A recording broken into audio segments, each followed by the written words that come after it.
नमस्कार। उम्मीद है आप सभी ठीक होंगे। इस क्लास में हमें वैदिकोत्तर काल को ही आगे देखना है। हम पिछली क्लासों में वैदिकोत्तर काल को देख रहे हैं और वैदिकोत्तर काल में हमने राजनीतिक व्यवस्था, धार्मिक व्यवस्था, सामाजिक और आर्थिक व्यवस्था के हमने थोड़ा सा ब्रीफ देख लिया था। अब हमें वैदिकोत्तर काल में समाज देखना है। अब वैदिकोत्तर काल में जो हम समाज देखेंगे वो हमें सामाजिक संस्थान उसमें देखने हैं, नगरीय समाज का उदय देखना है, कुछ नए सामाजिक वर्गों का उदय हमें देखना है, लेखन कला का विकास हमें देखना है जिसके फलस्वरूप नए साहित्य उभरेंगे, हमें महिलाओं की स्थिति देखनी है, हमें दास प्रथा देखनी है और समाज में उदित कुछ नई प्रवृत्तियां देखनी है। अब कुछ नई प्रवृत्तियां जैसे यहाँ पर वैश्यवृत्ति यहाँ पर हमें देखने को मिलेगी, यहाँ पे हमें भिक्षा देखने को मिलेगी, भिक्षा लोग मांगने लग गए थे, वैश्यवृत्ति यहाँ पर बढ़ जाएगी, हमें ये सब और आगे चल के बहुत ज़्यादा हो जाएगी। क्या रीजन थे, हमें ये सब देखना है। तो सामाजिक संस्थान अगर हम देखें तो सामाजिक संस्थान को हम लोग सोशल इंस्टीट्यूशंस भी बोलते हैं। और ये सामाजिक संस्थान जैसे वर्ण व्यवस्था, जाति व्यवस्था, आश्रम व्यवस्था, पुरुषार्थ, संस्कार और संस्कार में खासकर विवाह, विवाह भी एक सोशल इंस्टीट्यूशन होता है। गोत्र व्यवस्था, तो अगर हम इसमें देखें तो सामाजिक संस्थान जो थे इसमें हम लोग वर्ण व्यवस्था को अगर पहले देखें तो वर्ण व्यवस्था यहाँ पर कठोर हो जाएगी। आधार जो जन्म हो जाएगा, वर्ण धर्म के नाम से हमें यहाँ पे चीजें मिलेंगी, यानी कुछ वर्णों का एक निश्चित कार्य तय कर दिया जाएगा। आपात धर्म जैसे हमें यहाँ पे शब्द मिलते हैं। अंतःवर्णीय विवाह और अंतवर्णीय विवाह हमें यहाँ देखने को मिलेंगे। तो वर्ण व्यवस्था कठोर हो गई और इसका आधार जन्म हो गया, यानी पहले तो आधार जो था वो कार्य था। ऋग वैदिक काल में, उत्तर वैदिक काल में काम के बेसिस पे उनका वर्ण तय होता था, लेकिन यहाँ पर लगभग लगभग इतना कठोर हो जाएगा कि जन्म, यानी अगर किसी कोई वैश्य के घर पे जन्म होगा, किसी व्यापारी के घर पे, तो वो भी व्यापारी कहलाएगा। अब वो अपना कार्य चेंज नहीं कर पाएगा। हाँ, आपातकालीन में कुछ लोगों को ये प्राप्त होगा कि वो आपात में चेंज कर सकें, लेकिन मुख्यतः जो आधार था वो जन्म हो जाएगा। वर्ण धर्म, इसका अर्थ है सभी वर्णों के विशिष्ट कार्य कर्तव्य सुनिश्चित कर दिए गए, यानी अगर तुम इस वर्ण के हो तो आपको ये वर्ण ये कार्य कर सकता है और ये वर्ण ये कार्य नहीं कर सकता। ऑब्वियसली बात है, जो कार्य करेगा उसके अलावा जो बच जाएंगे वो नहीं कर सकता है। आपद धर्म का हमें यहाँ पर उल्लेख मिलता है। आपद धर्म का मतलब विपत्ति या किसी आपदा के समय अपने वर्ण के धर्म को त्याग कर अन्य वर्णों के धर्म को अपनाना। धर्म मतलब कार्य, ड्यूटीज को अपनाना। यानी मान लीजिए कि अगर कोई व्यापारी है, उसको व्यापार में घाटा हो गया तो वो शूद्र का कार्य कर सकता है या अन्य कोई भी वर्ण का धर्म अपना सकता है। जो मेन यहाँ पे हमें देखना है, विवाह देखना है। विवाह अंतःवर्णीय और अंतर्वर्णीय है। अब ये अंतःवर्णीय और अंतर्वर्णीय एंडोगेमी और एक्सोगेमी इसको बोलते हैं। इसका मतलब हो गया अंतःवर्णीय और अंतर्वर्णीय। इसमें जो मतलब है, अंतःवर्णीय का मतलब हो गया एक ही वर्ण में शादी करना, यानी वैश्य वैश्य से शादी करेगा, शूद्र शूद्र से शादी करेगा, ब्राह्मण ब्राह्मण से शादी करेगा, क्षत्रिय क्षत्रिय से शादी करेगा। इसी समय में हमें अस्पृश्यता से रिलेटेड बीज हमें देखने को मिलेंगे, यानी अब तक जो आप समझते होंगे वो ये समझते होंगे कि हर शूद्र जो होता है वो अस्पृश्य होता है, लेकिन ऐसा नहीं है। अस्पृश्य कौन होता है वो हम यहाँ पर बिल्कुल क्लियरिटी से समझेंगे। तो जो अंतःवर्णीय होता है उसमें तो हमने समझ लिया कि एक ही वर्ण में शादी हो रही है। अंतःवर्णीय में, यानी अंतःवर्णीय में दो तरीके के विवाह होंगे, अनुलोम विवाह और प्रतिलोम विवाह। तो अनुलोम विवाह जो था ये मान्यता प्राप्त था। हमें पता है कि हमने 8 प्रकार के विवाह देखे, कुछ मान्यता प्राप्त थे, कुछ मान्यता प्राप्त नहीं थे, जैसे असुर विवाह मान्यता प्राप्त नहीं था, राक्षस विवाह, पैशाच विवाह हमने देखा, हमने गंधर्व विवाह देखा। तो कुछ विवाह मान्यता प्राप्त थे, कुछ विवाह मान्यता प्राप्त नहीं थे। तो अनुलोम विवाह तो ये जो था ये मान्यता प्राप्त था, और प्रतिलोम विवाह मान्यता प्राप्त नहीं था। अनुलोम विवाह जो था इसमें पुरुष उच्च वर्ण का व महिला निम्न वर्ण की होती थी, यानी ब्राह्मण, क्षत्रिय, वैश्य, शूद्र हम देखते हैं। तो इसमें पुरुष तो उच्च वर्ण का होगा, महिला निम्न वर्ण की, पुरुष उच्च वर्ण का, महिला निम्न वर्ण की, पुरुष उच्च वर्ण का, महिला निम्न वर्ण की। ये जो है इसमें हम लोग मानते थे कि ये विवाह मान्य है, मान्यता प्राप्त है। क्यों इसको मान्यता प्राप्त माना गया होगा? क्योंकि जो इसमें पुरुष है वो उच्च वर्ण का है और ऐसा माना जाता है जो पुत्र है वो पिता का वंशज होता है। यानी जो पितृसत्तात्मक समाज होता है उसमें पुरुष से देखा जाता है। तो पुरुष अगर उच्च कुल का है, महिला निम्न कुल की है, तो उससे फर्क नहीं पड़ेगा कि महिला निम्न कुल की है कि नहीं। महिला का तो कोई रोल ही नहीं है ना, तो महिला का जब कोई रोल नहीं है तो पुरुष से देखा जाएगा। लेकिन जो प्रतिलोम विवाह होता था इसमें पुरुष तो निम्न वर्ण का होगा, यानी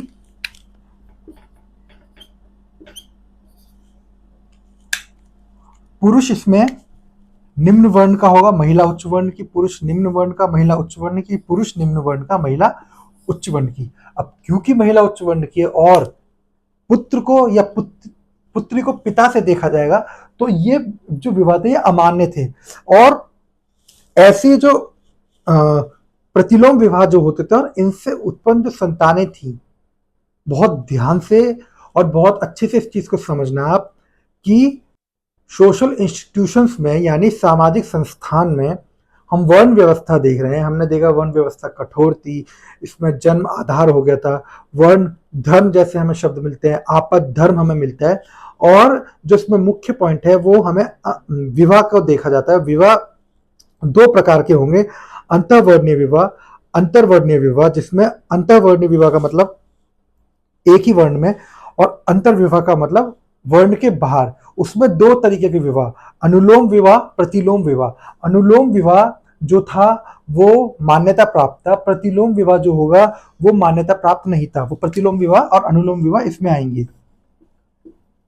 प्रतिलोम विवाह, अनुलोम विवाह, तो ये जो है अनुलोम विवाह मान्यता प्राप्त, प्रतिलोम विवाह मान्यता प्राप्त नहीं था। अनुलोम विवाह में पुरुष उच्च वर्ण का और महिला निम्न वर्ण की, प्रतिलोम विवाह में पुरुष निम्न वर्ण का, महिला उच्च वर्ण की। इनकी जो संतानें उत्पन्न होंगी, इन संतानों को वर्ण शंकर कहा जाता था, वर्ण शंकर। और ये जो वर्ण शंकर होंगे यही अस्पृश्य, अनटचेबल बोलते हैं, यही होंगे अनटचेबल। यानी पूरे के पूरे सारे शूद्र अनटचेबल नहीं है, ये जो हैं, ये जो शंकर, ये जो वर्ण शंकर हैं ये होंगे। तो मान लीजिए, जैसे मान लीजिए एक पुरुष है जो शूद्र है, इसने ब्राह्मण महिला से शादी करी, इनसे उत्पन्न जो संतानें होंगी, पहली चीज तो कि वो वर्ण शंकर कहलाएंगी और यही वर्ण शंकर अस्पृश्य कहलाएंगे। और आगे के कालों में अब कई सवाल आपके मन में ये आ सकता है कि ये अस्पृश्य तो ये वर्ण शंकर थे, तो आगे चल के इतने ज्यादा अस्पृश्य लोग या छुआछूत इतनी ज्यादा क्यों बढ़ गई? वो इसलिए, इसको आप यहां समझते रहिएगा कि मान लीजिए पहले एक किसी ने शादी करी होगी, उससे उत्पन्न संतान, अब जो इनसे उत्पन्न संतानें चलती रहेंगी चलती रहेंगी चलती रहेंगी, वो सब अस्पृश्य हो जाएंगी। और आगे के काल में हम लोग एक बहुत बड़ी सूची देखेंगे जिसमें हमें अस्पृश्य लोग बहुत ज्यादा दिखेंगे, जिसमें हमें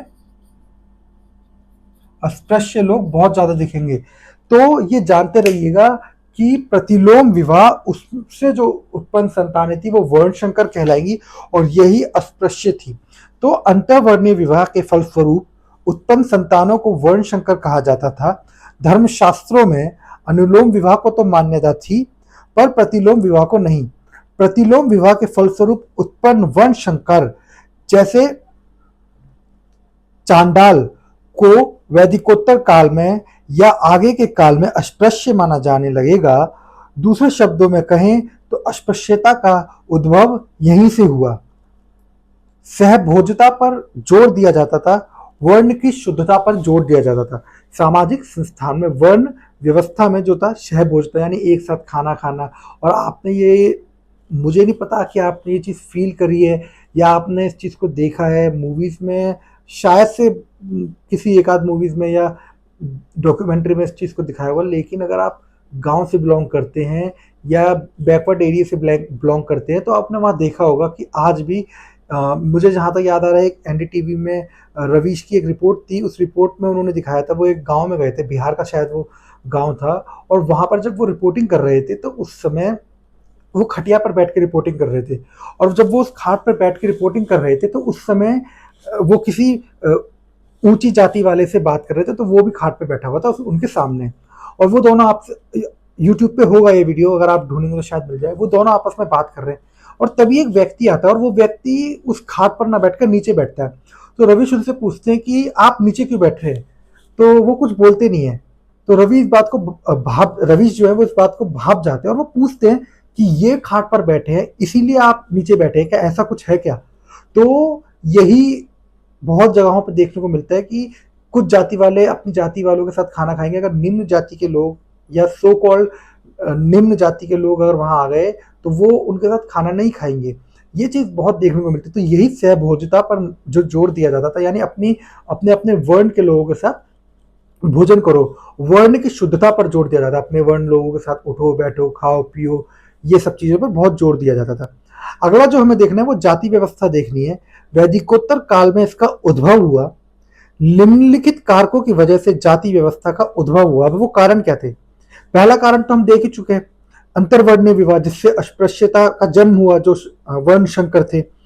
वंशानुगत व्यवसाय, जनजातीय समूहों को वर्ण व्यवस्था में शामिल करना, विदेशियों को वर्ण व्यवस्था में शामिल करना। यानी जनजाति अगर समूह जो है, जनजाति समूह जो है, ये वर्ण व्यवस्था में अगर शामिल होंगे तो इनका वर्ण कौन सा होगा? जनजाति जो होती है ये ना तो व्यापार करेंगे, ना ये क्षत्रिय हैं, ना ये शूद्र है, ना ये अनार्य है, ना ये ब्राह्मण है, तो इनको क्या? तो इसी वजह से इनको भी आगे चल के कई कई जनजातियों का छूत बोला जाएगा, स्पृश्य बोला जाएगा। तो दूसरा, विदेशियों को शामिल करेंगे तो विदेशी कैसे कहलाएंगे? विदेशी कौन है? अब वो ब्राह्मण हैं, क्षत्रिय हैं, वैश्य हैं, शूद्र कैसे? तो इस वजह से और जातियां आगे चलकर इवॉल्व होंगी। वर्ण व जाति आपस में संबंधित हो जाएंगे आगे चल के।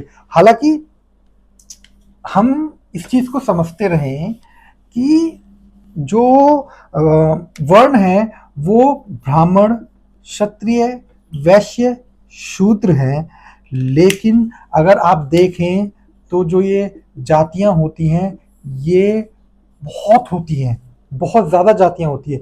यानी इनमें अपने आप में भी इनकी खुद की भी जातियां बनने लग जाएंगी। ब्राह्मणों में कई जातियां हो जाएंगी, ये उच्च कोटि का ब्राह्मण है, निम्न कोटि का ब्राह्मण है, ये मध्य कोटि का ब्राह्मण है, ये क्षत्रिय निम्न है, ये उच्च है, ये मध्यम है, वैश्य ये ऊंचा वैश्य है, ये नीचा वैश्य है। और शूद्रों में भी कई कई कई सो कॉल्ड जो जातियां हैं, शूद्र जातियां हैं या सो कॉल्ड दलित वर्ग है, वो भी आपस में विवाद में रहते हैं कि हम ऊंचे दलित हैं, हम निम्न दलित हैं, या हम नीचे दलित हैं, हम हमारी जाति तो तुमसे ऊंची है, हमारी जाति तो तुमसे नीचे, तुम हमसे भी नीचे। यानी इन शूद्रों में भी बहुत सारे जातियां उभर के आने लग गई। तो जाति व्यवस्था की जो विशेषता थी वो क्या थी? एक तो उनकी संख्या बहुत थी, जबकि वर्ण 4 ही हैं। ऊर्ध्वाधर यानी वर्टिकल विभाजन इसमें था, यानी कोई ऊंचा होगा कोई नीचा होगा, समान विभाजन इसमें हमें देखने को नहीं मिलता। हमें ऊंचा नीचा विभाजन यहाँ पे देखने को मिलता है। एक जाति में विवाह होता था, जाति का धर्म होता था, यानी किसी किसी जाति का मैं नाम नहीं लेना चाहता, लेकिन आप बहुत समझदार है अगर आप इस क्लास को ले रहे हैं, ये पर्टिकुलर क्लास वैदिकोत्तर काल की अगर आप ले रहे हैं, तो मुझे लगता है कि आपको बहुत एक ब्रीफ आइडिया होगा भारत में जातियों को लेकर। कुछ कुछ जातियां अपने कार्य के नाम पर उनका नाम हो जाएगा। कोई अगर किसी खास काम को कर रहा है तो उसका नाम वो ही पड़ जाएगा जो वो कार्य करेगा। तो ये जाति धर्म यानी इसका कार्य हो जाएगा, इस जाति का ये धर्म है यानी ये कार्य है, ये करेगी। फिर जाति का आधार जन्म हम देख ही चुके हैं। वंशानुगत व्यवसाय यानी अगर कोई एक व्यापार कर रहा है, किसी खास काम को कर रहा है, तो उसके बच्चे उसी काम को करेंगे, वो दूसरे काम नहीं कर सकता। अस्पृश्यता हमने जाति व्यवस्था में देखी। तो हम वर्ण व्यवस्था हमने देखी, हमने जाति व्यवस्था देखी। दूसरा जो सामाजिक संस्थान है वो है आश्रम व्यवस्था। तो आश्रम व्यवस्था आप जानते ही होंगे कि 4 तरीके के आश्रम यहाँ पर बताए गए, ब्रह्मचर्य, गृहस्थ, वानप्रस्थ और सन्यास। तो संपूर्ण जीवन काल को 4 चरणों में विभक्त किया गया। उत्तर वैदिक काल में शुरुआत में 3 आश्रम ज्ञात थे। वैदिकोत्तर काल में सन्यास सहित चारों आश्रम को स्थापित किया। सिर्फ द्विज वाले लोगों के लिए ये मान्य थे। हमने देखा था द्विज कौन थे, जिन्हें दोबारा जन्म यानी जब उपनयन संस्कार होगा तो उनका एक तरीके से उपनयन संस्कार जिनका बंद हो जाएगा वो द्विज से बाहर हो जाएंगे, खासकर शूद्र और महिलाएं। वर्णाश्रम धर्म का पालन करना होता था। चौथा जो है पुरुषार्थ व्यवस्था। 4 पुरुषार्थ है, धर्म, अर्थ, काम, मोक्ष। धर्म का मतलब ये कर्तव्य है, ये ड्यूटीज है, हमें ये करना चाहिए। अर्थ का मतलब पैसे से जुड़ी हुई व्यवसाय में पैसा कमाना चाहिए, हमें प्रॉपर्टी होनी चाहिए, इस तरीके से। काम मतलब सेक्सुअल डिजायर्स। मोक्ष का मतलब मोक्ष की प्राप्ति हमें करनी चाहिए। तो जीवन के 4 लक्ष्य यहाँ पर बताए गए। संस्कार जो थे वो 16 थे। संस्कार का तात्पर्य परिष्करण या शुद्धिकरण से है। संस्कार के माध्यम से व्यक्ति को समाज व स्वयं के लिए उपयोगी बनाया जाता था। प्राचीन ग्रंथों में कई प्रकार के संस्कारों की चर्चा है, जिनमें से 16 प्रमुख हैं। इन 16 संस्कारों में उपनयन और विवाह 2 महत्वपूर्ण संस्कार हैं। ब्रह्मचर्य आश्रम की शुरुआत उपनयन संस्कार से होती है, जबकि गृहस्थ आश्रम की शुरुआत विवाह संस्कार से। यानी 4 हमने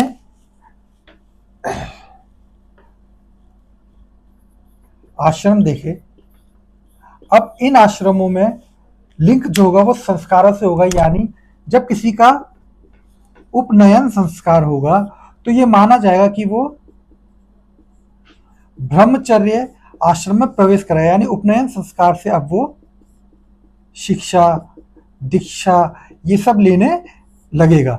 उसके बाद जो विवाह है, ये विवाह गृहस्थ आश्रम में प्रवेश का, यानी आपका विवाह होगा तो आप गृहस्थ आश्रम में प्रवेश करेंगे।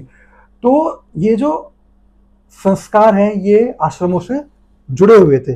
तो विवाह जो था वो गृहस्थ आश्रम की शुरुआत को माना जाता है। उपनयन संस्कार ब्रह्मचर्य के आश्रम की शुरुआत को माना जाता है और उपनयन संस्कार शूद्रों का और महिलाओं का बंद भी किया गया था। विवाह भी एक संस्कार है। धर्मशास्त्रों में 8 प्रकार की चर्चा मिलती है, यानी 8 प्रकार के विवाह यहाँ पर बताए गए हैं, जिसमें से कुछ मान्यता प्राप्त है, कुछ मान्यता प्राप्त नहीं है। जैसे ब्रह्म विवाह, देव विवाह, आर्ष विवाह, प्रजापत्य विवाह ये मान्य विवाह हैं, और असुर विवाह, राक्षस विवाह, पैशाच विवाह, गंधर्व विवाह। और इसी में हमने देखा था कि जो राक्षस विवाह था वो उसमें महिलाओं को धन के बदले लिया जाता था। हमें गोत्र व्यवस्था भी सामाजिक संस्थान में ही देखनी है। यानी उत्तर वैदिक काल में शुरू ये गोत्र व्यवस्था होगी और वैदिकोत्तर काल में पूर्णता स्थापित हो जाएगी। और ये जो गोत्र व्यवस्था थी ये क्या था? गोत्र मैंने आपको बताया था कि जिन लोगों की गाय एक साथ बंध रही है, बस इतना समझिए कि जिन लोगों की गाय यानी कुछ कुल होंगे वो अपनी गायों को एक जगह बांध रहे होंगे, वो एक गोत्र के हो जाएंगे। आगे चल के फिर वो अपने गोत्रों के नाम ऋषियों के नाम पे रखने लगेंगे। तो जिन लोगों की गाय एक साथ बांधी जाती थी वो एक गोत्र के थे। आगे चलकर गोत्र का संबंध ऋषियों से, जैसे कश्यप ऋषि, भारद्वाज ऋषि, गौतम ऋषि आदि से ये स्थापित करेंगे। विवाह सामान्यतः गोत्र के बाहर किए जाते थे। गोत्र के भीतर विवाह करने पर 1 महीने का कठिन व्रत रखना होता था, जिसे चंद्रयान कहते थे। 600 ईस्वी के आसपास महिलाओं के गोत्र को बदल दिए जाने की परंपरा शुरू होगी, जिसे गोत्रयान के रूप में जाना जाता है। यानी विवाह, यानी महिलाओं जो होंगी उनका या तो विवाह के बाद उनका गोत्र बदल जाएगा, तो उसको गोत्र यान के नाम से जाना जाता है। तो ये तो रही हमने सामाजिक संस्थान देख लिए। अब हमें जो समाज में हम देख रहे हैं, मैं एक बार फिर से आपको बताता हूँ कि हम लोग वैदिकोत्तर काल में समाज देख रहे हैं, जिसमें हमें सामाजिक संस्थान देखने हैं, नगरीय समाज का उदय देखना है, कुछ नए सामाजिक वर्गों का उदय देखना है, लेखन कला, दास प्रथा आदि हमें देखना है। तो हम सामाजिक संस्थान में वर्ण व्यवस्था, जाति व्यवस्था, आश्रम व्यवस्था, पुरुषार्थ व्यवस्था, गोत्र व्यवस्था, संस्कार व्यवस्था हम लोग देख चुके हैं। अब हमें नगरीय समाज का उदय देखना है। तो द्वितीय नगरीकरण के पश्चात कई नगरीय केंद्रों का उदय हुआ। उन नगरीय केंद्रों में रहने वाले लोग नगरीय समाज के रूप में थे। ये समाज अपेक्षाकृत अधिक प्रगतिशील था। आप इस चीज को जानते भी होंगे कि जो नगर होता है ये अधिक प्रगतिशील होता है, क्योंकि यहाँ पर सबको पैसे से मतलब है, नौकरी से मतलब है। यहाँ कोई नहीं पूछेगा कि आपके बगल में बैठ के जो काम कर रहा है उसकी जाति क्या है, उसका धर्म, उनको कोई मतलब नहीं है। उनके पास मतलब है तो पैसा कमाना है, इन सब चीजों से। तो जो नगर होते हैं उनमें रूढ़िवादिता बहुत कम होती है, जबकि गांव में रूढ़िवादिता बहुत ज्यादा होती है। गांव में नियम कानून बहुत ज्यादा होता है, इसके साथ नहीं बैठना, उसके साथ नहीं बैठना, यहाँ नहीं बैठना, ये नहीं खाना, इस तरीके से जीना है। धर्म क्योंकि वहां पे बहुत हावी होता है। तो जो नगरीय समाज होता है यहाँ ये अपेक्षाकृत प्रगतिशील होता है। नए वर्गों का उदय, नगरीय समाज के उदय के साथ ही कुछ नए सामाजिक वर्गों का भी उदय हुआ, जैसे श्रेष्ठिन, सेठी, गृहपति आदि। नए वर्गों के उदय ने वैदिकोत्तर काल के सामाजिक संरचना में परिवर्तन किया। तो श्रेष्ठिन, सेठी, गृहपति जैसे हमें नए वर्ग देखने को मिलेंगे। आगे जाके ये वर्ग बहुत पावरफुल हमें देखने को मिलेंगे, और वैदिकोत्तर काल में सामाजिक संरचना जो थी उसमें ये परिवर्तन करेंगे। ये नए वर्गों की वजह से इसमें परिवर्तन होगा। लेखन कला और विकास किस प्रकार से यहाँ पे है, तो इसी काल में सर्वप्रथम ब्राह्मी लिपि का विकास हुआ। फलस्वरूप नए साहित्यों का सृजन भी हुआ, जैसे ब्राह्मण साहित्य जो संस्कृत भाषा में थे, बौद्ध साहित्य जो पाली भाषा में थे, जैन साहित्य जो अर्थ मगधी भाषा में था, जो प्राकृत का ही एक स्वरूप था। यानी हमें इस समय कई सारी लिपि, कई सारी भाषाएं देखने को मिल रही हैं, और ब्राह्मी लिपि का हमें विकास यहाँ पर देखने को मिलेगा। महिलाओं की स्थिति यहाँ पर कैसी थी, तो महिलाओं की स्थिति में गिरावट देखी गई, किंतु दूसरी तरफ इस समय उदित होने वाले श्रमणिक धर्म में मुख्यतः जैन धर्म महिलाओं को उच्च स्थान प्राप्त करेगा। यानी जैन धर्म, यानी जो श्रमणिक धर्म था जैन, इसमें महिलाओं को अच्छी उपाधियां दी जाएंगी, जबकि अन्य श्रमणिक धर्मों में भी महिलाओं को अच्छी नजर से नहीं दिया जाएगा। जबकि बौद्ध धर्म में भी महिलाओं, मदिरा, ऐसी चीजों को निषेध रूप से देखा जाता था। गौतम बुद्ध खुद महिला, मदिरा इन सबको निषेध बताते थे। तो जैन धर्म में महिलाओं का स्थान उच्च था।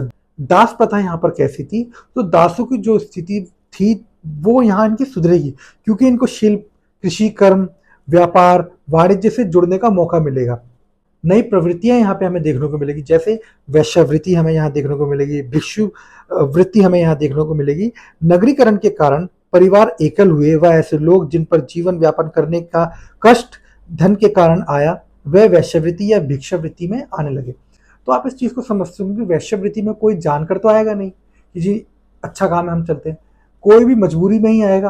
अब नगर में क्योंकि ये मोस्टली चीजें देखी गई हैं कि नगर में परिवार अगर अलग रहते हैं, अकेले रहते हैं, एकल परिवार रहते हैं, यानी हस्बैंड वाइफ और बच्चे रहते हैं। जब इन परिवारों पर दबाव बनता है तो फिर अनेक, जैसे मल्टीपल सोर्सेस ऑफ इनकम लोग ढूंढते हैं। तो इन्हीं कारणों से जब दबाव पड़ा, जीवन व्यापन करने की एक तरीके से कठिनाई होगी, तो ये वैश्यवृत्ति और भिक्षावृत्ति यहाँ पर अपनाने लगेंगे। तो ये हमने समाज को देख लिया। वैदिकोत्तर काल में समाज कैसा था, वर्ण व्यवस्था कैसी थी, आश्रम व्यवस्था कैसी थी, यहाँ पे नई नई कौन सी प्रवृत्तियां उभर रही है, महिलाओं की स्थिति कैसी थी, यहाँ पे दास की स्थिति कैसी थी, आदि आदि। तो ये क्लास थोड़ी लंबी हो गई है, इसीलिए हम इसको यहीं पे रोकते हैं। अगली क्लास में हम लोग वैदिकोत्तर काल में धार्मिक जीवन को देखेंगे, धर्म का वहाँ पर कैसे विस्तार प्रसार हो रहा है, ये सब चीज़ें देखेंगे। आज के लिए इतना ही। Thank you so much.